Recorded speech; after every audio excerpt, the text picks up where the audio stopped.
Bulletcast for life.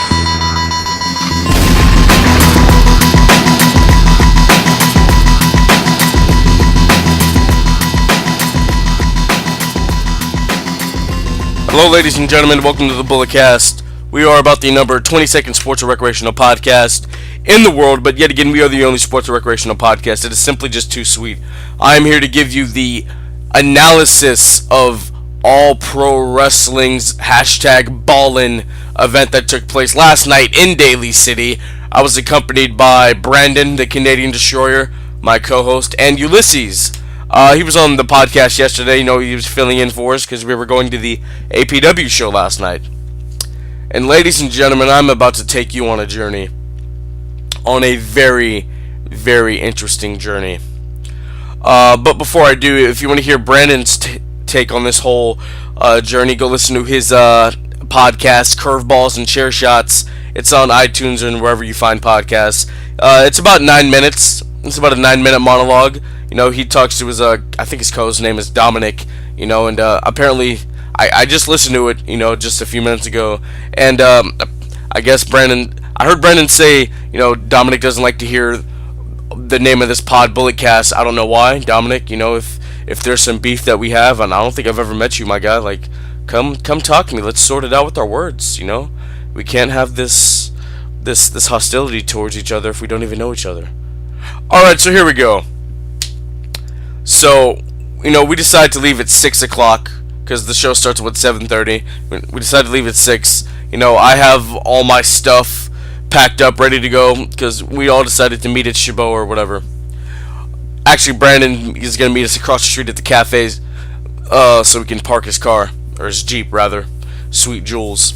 Yeah, so I'm waiting. I have my backpack with my laptop in it. I have the duffel bag. I have the championship with me because, you know, I'm a traveling champion. The Podfather has dates in towns and he makes rounds. He makes appearances. So, you know, 5 minutes goes by, about 10 minutes, about 15 minutes goes by. I finally text Ulysses, hey, yo, bro, where are you? Are you on your way? He's like, yeah. And then, so he picks me up. Finally, you know, I throw my stuff in the back and we're on our way to go grab Brandon across the street. He said, sorry bro, I was at the gas station for like 10 minutes trying to start my car. And I was like, wait, what? He's like, yeah, it wouldn't start, but I got it to start. And I was like, oh, okay. Honestly, I didn't really think anything of it. I was thinking of the show and trying to get interviews because I was like in Podfather mode. Alright? I was thinking about like the show. Complete disregard for my own safety or life or whatever. So we finally get Brandon, you know, he hops in the back and we're all on our way. Ulysses is hauling ass down the San Mateo Bridge. You know, he gets to the, where we have to pay to go across the bridge and he brakes and they sounded terrible. Brandon will say they sounded like shit. And then, you know, Ulysses is like, oh, I fixed the back ones, I gotta fix the front ones. You know, like, oh, okay, alright. You know, because then again, remind you, I completely put off that this guy, car, didn't start. I completely put that off in my mind. Like, I forget about it, like, as soon as we drive out of the Chabot parking lot, it's just out of my mind, because I'm thinking about the podcast. So, you know, we're driving, and, you know, Ulysses, he needed a rock star. You know, he didn't think to get one at the gas station he was at when he was pumping gas. Needed a rock star. So, we pull up at the Chevron that's by the Pekeli Community Center where the majority of all pro wrestling's events are held. And so, you know, we pull up there, you know, he gets his Rockstar. I buy Brandon and myself a bang because bangs are fire, and also get some gum, you know. Gotta have minty fresh breath when talking to these wrestlers and trying to handle business. Anyway, so we get back in Ulysses' car, his van. It doesn't start. We're there for like 15 minutes trying to get it to start. A tow truck driver was next to us. He was nice enough to try to help us out. He was hitting it with a pipe, and we were trying to turn the key real fast to start it. It just wasn't working. So we're like, alright, you know what? The venue's like right here. It's like a 5-minute walk. You know, during intermission, Ulysses can kind of run up here and see if we can start the car. So we're walking, right? We leave all their stuff in the car, in the van. We take the camera with us, you know, for do the interviews or whatever. So as we're walking, I'm like, you know, something didn't feel right to me on the way there, you know. But I kind of had an inkling, you could say, that this wasn't the right venue, but it wasn't like strong enough for me to check. I don't know why. Brandon will say this was all equally our faults, and I'll get into that later on. So yeah, we're walking. I'm like, hey yo, this isn't the right venue, because I was like, how long does it take to walk there? And it said like 1 hour and like 15 minutes. I'm like, yo, what? Yo, this is the wrong venue. And I looked, it was at 450 Martin Street at the Bayshore Boys and Girls Club. I'm like, I knew something was off. So we walk back to the Chevron. I order us a $13 Uber, and it takes us 20 minutes to get to the venue. We missed the first two matches, which was like an 8-man tag, and then like Cal Jack versus Amish Johnson. There we go. So we missed those two matches. Yeah, and we get inside. We get to the venue. We hand the lady our tickets, get our wristbands to sit on the floor, and we get inside. And as we're walking in, Jungle Boy, his match starts. His match starts or whatever. So we watch the show. We get an interview with somebody, and then we order a $14.50 sit Uber back to his car. And we're out there for like 30 minutes, probably 45, just trying to get it to start. We're hitting it with a hammer. He's trying to turn it on. It's not working. He calls his dad, because Ulysses didn't have insurance. Alright, so he calls his dad, and he's arguing with him, and he calls his mom, and he's like, Mama, it wasn't my fault, and all this stuff. And I'm like, hey yo bro, just get them to take us home. Because like Brandon and I were like, oh my god, what are we gonna do? Like, how are we gonna get home? Like, can we take Bart? It was like 11:30, and yeah, it was like 11:30. It was like, next train leaves in like 20 minutes. Like, what are we gonna do? Because Ulysses said he had family like out there, and like they were probably asleep, and his dad like just wasn't gonna come get us. I'm like, yo, like come on, bro, your dad's not gonna help us out. Like, you drove us here, you're responsible for us, and your dad's not even gonna come help us. That's messed up. And then they tell Ulysses like, oh, you do have insurance, and Ulysses didn't know that. Brandon said this on Curveball and Chair Shots. I'm gonna say it here. I don't know how you have a car and not know that you have insurance. In my mind, I'm like, what the why? Just why? So then, like, I make a decision, like, alright, Brandon, like, we're gonna have to Uber home, bro. Like, I don't want to do it, but we're gonna have to. My phone dies. Yeah, my phone dies. So, we have to charge it on Brandon's laptop for a few minutes. I order the Uber. It's $55 fucking dollars ordering the Uber. Yeah. And so we leave Ulysses stranded. We're like, hey bro, we gotta go, because I had work at like 6:30 the next morning. So I'm like, bro, I have to leave. Goodbye. And so we hop in the Uber. I take a pool because it's cheaper. Trying to save money. I Uber everywhere. All right. So yeah, and this may sound messed up, but it's the truth. The lady who picks us up is Middle Eastern, and somebody's in the passenger seat. Not even a passenger, it's her friend. They're just gossiping, and Brandon, he'll say the car smelled like some fast food establishment or ketchup, which is true, So, yeah, and then, like, she was driving, she was going to pick up another passenger. The passenger canceled at the last second. She has to hop off a freeway, turn around, go on another freeway the other direction, and she's just driving kind of slow and terribly, and she almost misses an exit, so she has to like cross over and almost hit a car and damn near almost killed us. And yeah, it was a terrible experience. We get to Brandon's Jeep safely, and Brandon just hauls ass down Winton and D Street and B Street to get me home, and then he just hauls ass back to his house. And once I get inside the house, it was about like, I've been home for about like 10 to 15 minutes. Ulysses gives me a call and he's like, hey bro, I got to start it. I'm like, oh wow, whip-de freaking dee-da-doo, guy. Yeah. But then we go over like, then I tell Ulysses, like, Brandon and I weren't necessarily mad at him, because Brandon and I were talking in the Jeep. We were like kind of like really upset with his parents, like, you're not going to come help your son, and then like plus like he had people with him who he's responsible for since he was driving, like, you're not going to at least come offer them a ride. Like, that's messed up. His dad eventually did come and help him start it or whatever. Yeah, I mean, this car was 17 years old, and the starter had never been changed, never been fixed. So yeah, that happened. I've gone on for about 10 minutes about this illustrious night. I don't know how to describe it, man. It is something I would truly never forget. Like I said, Brandon will say it was equally all our faults. Ulysses' crappy car, or van or whatever. Brandon thinking he knew exactly where the venue was, and then me being in the passenger seat kind of should have been the navigator. Honestly, I don't think it's my fault at all. You know, I had an inkling, but it wasn't strong enough to where I should have checked. And then honestly, like I said, the starter dying, he said that to me. I wasn't really kind of paying attention in the first place. I was looking at the card, trying to write questions for guys. I was in Podfather mode. All right. Okay, so Brandon and I, we made a unanimous decision. We're taking sweet jewels from now on to wrestling shows. Yeah. Let's get into this from what we did see, because the show went by pretty quick, because, you know, we had a very interesting night. I spent, like, damn near, over $70 on Uber that night? Jesus Christ. Alright, here we go. Jungle Boy defeats Steven Tresario to retain his All-Pro Wrestling Junior Heavyweight title. I didn't know they had a Junior Heavyweight Championship. I did not. I didn't know if this is a new championship or it had been defunct and was reinstated. But Jungle Boy, you know, he's really over with the crowd. You know, he's a really small guy, but he can wrestle. He can do all the high flying stuff.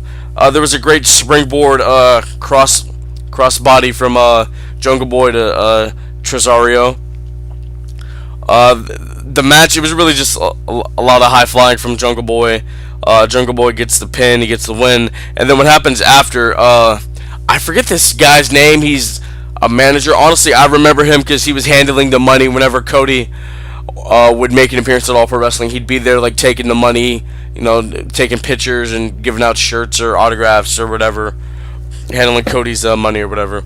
Yeah, so I guess he's a manager now, and he signed Kratos, J.R. Kratos, who's the All-Pro Wrestling Internet Champion, and Jeff Cobb. I got some news about Jeff Cobb later on, who's the APW Universal Champion. He signs them to his sporting brand or whatever, and then Cobb and Kratos kind of just ruffle up Jungle Boy a little bit and throw him out of the ring, because Cobb turned heel at King of the Indies on Jacob Fatu. Yeah. Alright, so then moving on from that, the Filipino Dream, Johnny Dynamo, sorry. Yeah, this guy, this guy was great. He's like a short, kind of compact Filipino man, hence the Filipino Dream. He sings Careless Whisper as he walks to the ring, and it is great. He was like, I'm never gonna dance again. Guilty feet have got no rhythm. Like, it was absolutely amazing. Like, Aiden English, I'm sorry, dude, but this was pretty cool. I'm a big Careless Whisper guy. The instrumental, the lyrics. I'm a big Careless Whisper guy. It was cool. So he was going up against Levi Shapiro. He was one half of the Classic Connection. If you've ever been to a independent show and seen the Classic Connection, you'll notice the in and out tights. Well, Levi Shapiro went single. Became a single star because Buddy Royal, his tag team partner, went off. You know, he's doing his thing with New Japan, trying to become a young boy or whatever, training at their, I think, you have a Los Angeles dojo. So he's doing that. And you could see him at the Cow Palace show, G1 special. He was on the floor or whatever. So yeah, Levi Shapiro was accompanied by Brian Zane, you know, Wrestling with Regret. I guess Levi Shapiro was the Wrestling with Regret champion. So yeah, Levi Shapiro, they wrestle for a little bit. Nothing really spectacular happens. The match ends with Shapiro having his leather glove and kind of doing the claw face.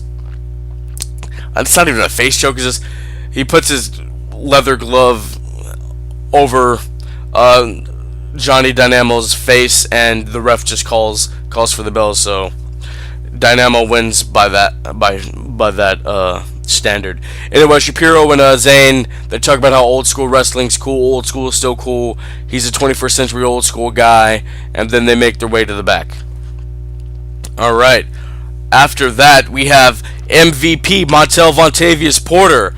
You guys remember him, former tag team champion with Matt Hardy in WWE, United States champion, Players Lounge, the first ever Intercontinental champion in New Japan Pro Wrestling. He defeats Papa Esco, you know, of the Bully Gang, with Sin. Yeah, they've been APW tag champs before, with Caesar Black as his manager. Caesar Black, I've talked to him very briefly once before at a show like last year. He's a really cool guy, man, really chill. Yeah, so let's start it off. There was lots of crowd fighting. MVP got suplexed onto a chair. Esco kicks out of the Playmaker, which is MVP's finisher, and then he hits him with a drive-by for the win. pretty simple. There was a lot of crowd fighting, getting thrown into chairs, and all that other stuff. After Esco kicks out of the Playmaker, he's like, do it, do it, do it. And then MVP, he hits the drive-by kick for the win. He did the BALLIN elbow, because, the event was named after him, so you gotta represent. Woo woo. I popped forward. I was like, BALLIN. I used to be ballin' back in my day, and man, like you kids talk about Steph Curry and Klay Thompson and Draymond, like back in my day, man. I would have been. I'm not saying I was the most valuable player, but I kind of was. All right, moving on from that, we go into an intermission, and then we come back with Reno Scum successfully defending the APW Tag Team Championships against the Stoner Brothers. This is an act from Hood Slam, I believe, yeah, and AJ Kirsch, also known as Broseph Joe Brody, in Hood Slam. He was the ring announcer for tonight, along with Donovan Troy. AJ Kirsch, he is the voice of the My Player, your created superstar in WWE 2K19, so go pick that up when it drops in stores. I think it's October 5th. Cheap plug for WWE. Alright, so yeah. This was a Lumberjack Tag Team title match, which was cool. You got to see who was there, man. I know Amish Johnson was out there. There was this guy in a bird suit that was there. I was like, wow. And a whole bunch of other local indie guys and APW guys you've probably seen before if you've been to any of these shows. So there was a point of crowd surfing when Adam Thornstowe, he's the smaller member of Reno Scum, along with Luster the Legend. He's the giant guy with the mohawk. So yeah, one of the Stoner Brothers is fighting with Adam on the turnbuckle, and the crowds, the Lumberjacks are right there. They catch the Stoner Brother, and then it's kind of like a little crowd surfing moment, and then Adam does a crossbody, and they all fall down. Yeah, that was cool. There's also a foot-assisted moonsault by one of the Stoner Brothers. So yeah, one of the Stoner Brothers, he lifts the other guy's foot, kind of like give him a boost, and he does a moonsault off the apron. It's really great that there were Lumberjacks in this match, because he did not get enough height or rotation, and he kind of because he did it on I think it was Adam. Yeah, he did it on Adam, and he kind of headbutted some guys while he was falling backwards. It did not look pretty. I was really like, oh my god, is he okay? No, he could have hurt his neck or something. I was really concerned, for his safety.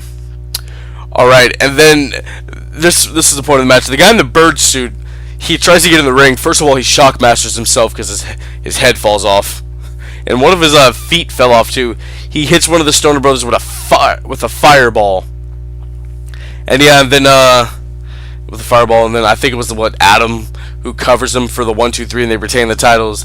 And then apparently it was some guy from Hood Slam. I don't know his name exactly. He took off the head. He had a mask and I think some face paint on, kind of like a deranged character. I'm not exactly sure what his name is, but I thought that was interesting. Oh, a fireball! Wow. All right, and then we had a triple threat match. We had Jake Atlas defeat Seth Adonis and Puma King.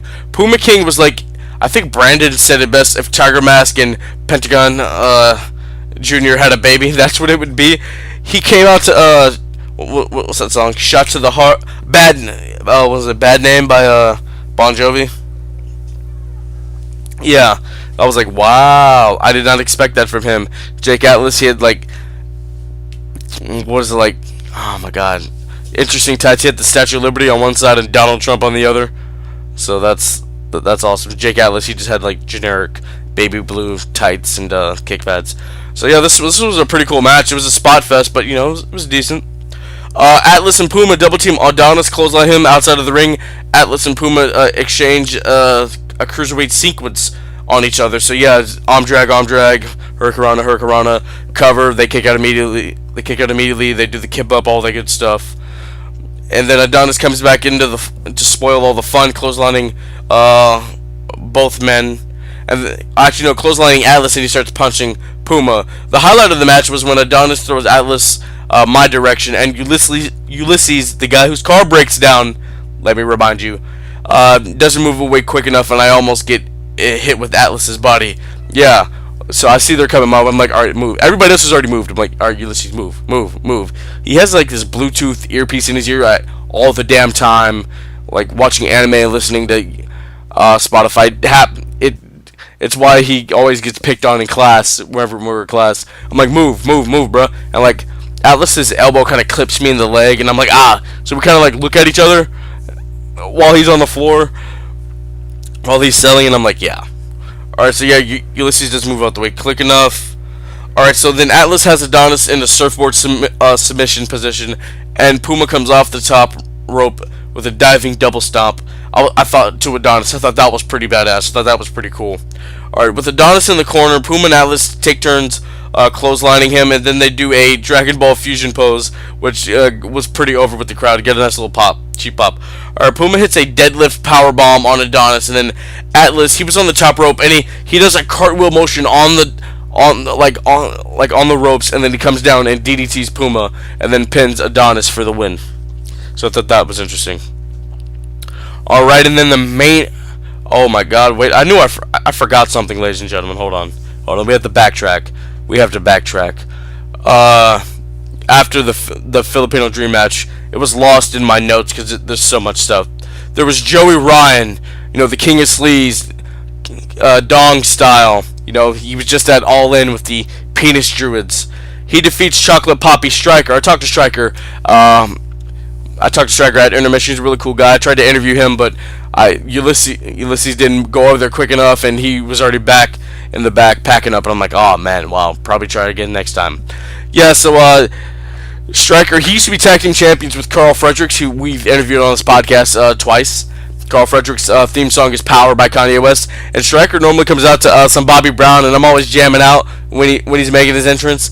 And so yeah, he comes out with Power, and they wait a little bit like, oh, is Carl Fredericks coming? No, it was just Striker, kind of making fun of Carl, because Carl, he's also doing the New Japan thing in the dojo, trying to get that up and started. So congratulations to Carl, man. I wish him the best of luck in all of that. It was great having him for interviews on the podcast. I hope we can do it again soon, whenever he makes his way back to the Bay. So yeah, then Joey Ryan comes out. We're all singing the "If You Like Pina Colada, Getting Caught in the Rain." We're all singing that. We're all having a really good time. Yeah, and so that's happening. And then if you've seen one Joey Ryan match, you've pretty much seen them all, as Brandon would say. So yeah, Joey Ryan, he gives some fan the lollipop. The guy's like, I want it, and he gets it. And Joey Ryan takes out the baby oil. He's putting it all on his abs, and his chest, and on his thighs. And he opens up his trunks, and he dips it in there. And then Joey Ryan's like, whoa, hold on, touch my. And then Striker kicks him, and then he punches him.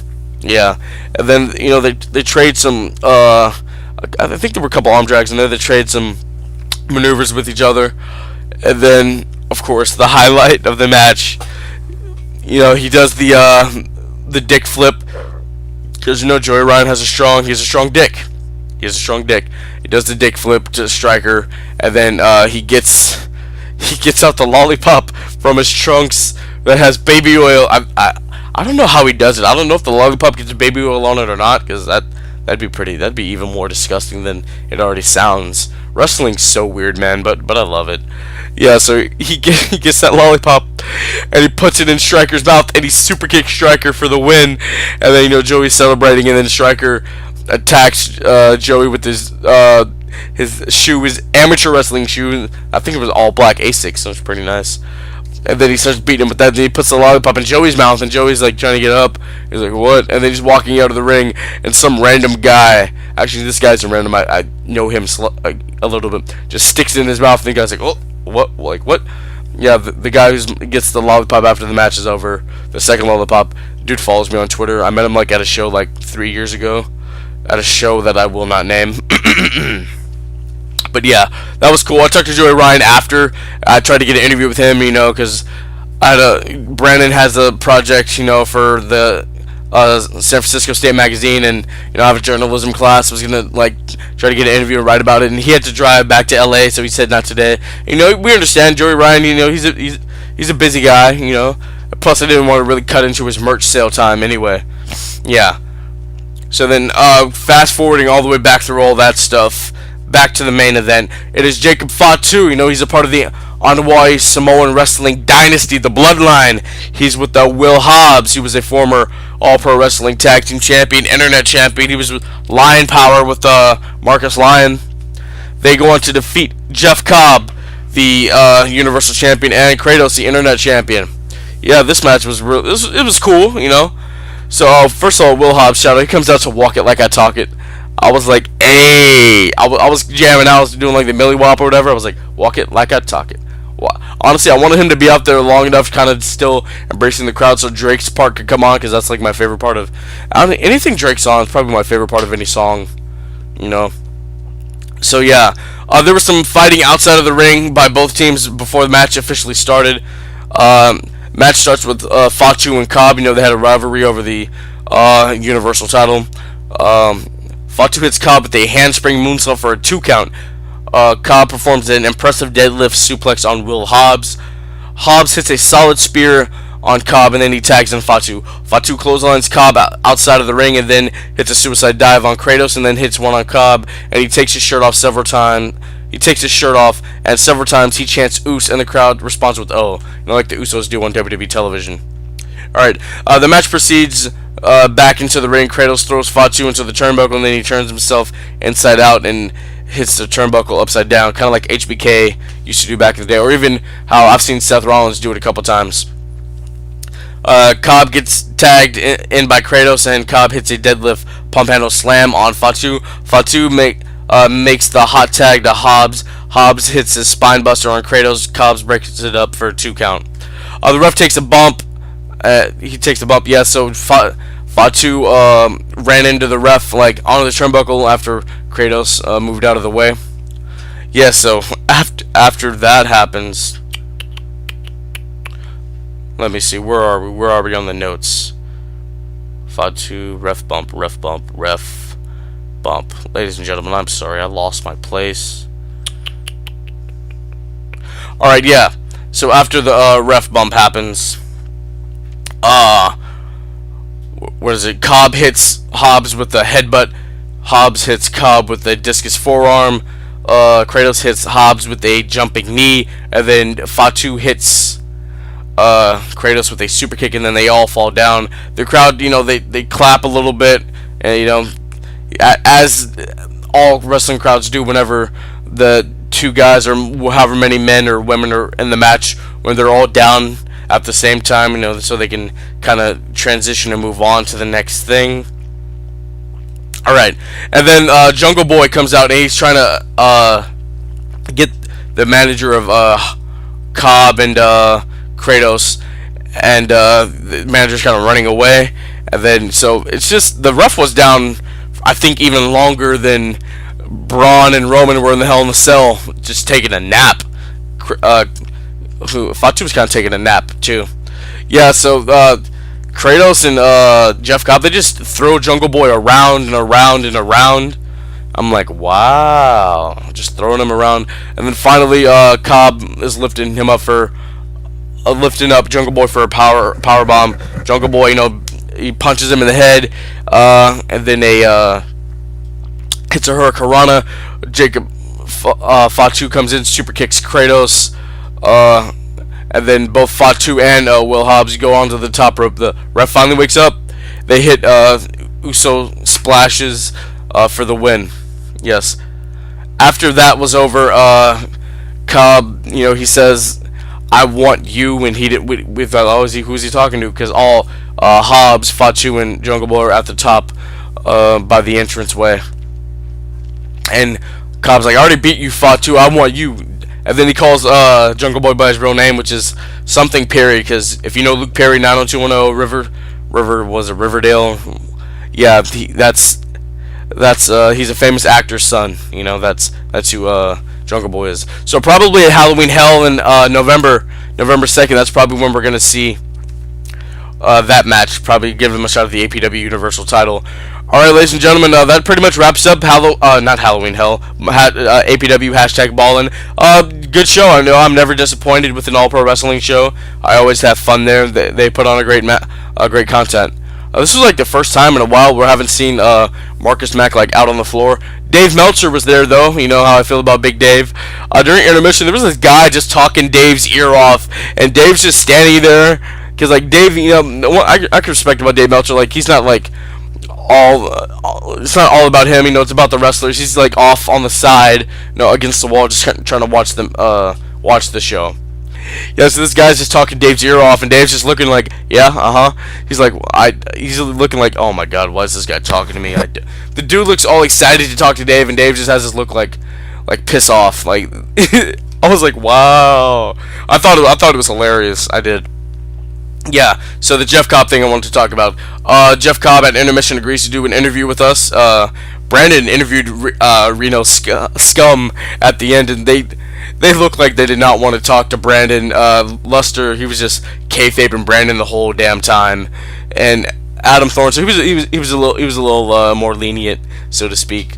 And then Brandon was just asking him questions, and he was like, all right, thank you, and he didn't write anything down. And Adam was like, are you gonna remember all that? He's like, yep, I got it all up here. He's like, all right, man. And then I think one point when I forgot, Brandon asked them one question. Adam Thornstead was like, I usually just wait on Dave Meltzer to tell me how I did. I popped for that. I thought that was great. So yeah, Jeff Cobb agrees to the interview. It was really good, man. He didn't have a lot of time because he had to make it to the next town. I think he was wrestling in Salinas for a promotion I don't want to name. Tonight, actually, yeah. So yeah, he was really cool, man. He gave us some really long-winded, elegant answers, but it's great content for us. I asked him about being in the Olympics in 04, New Japan, BOLA, APW. So the interview is going to go up Monday, probably between the hours of like 10 a.m. and 12:30 p.m. So between that time period, the Jeff Cobb interview is going to go up. All right, ladies and gentlemen, this wraps up the analysis or the recap for All Pro Wrestling #BALLIN. Great show. Brandon and I are going to try to go to Halloween Hell November 2nd. Because Halloween's in the middle of the week. ECW legend Tommy Dreamer will be there. Hopefully get an interview with him. That'd be great. Alright, ladies and gentlemen, this has been a recap. Like I said, APW #BALLIN. We'll see you guys next time.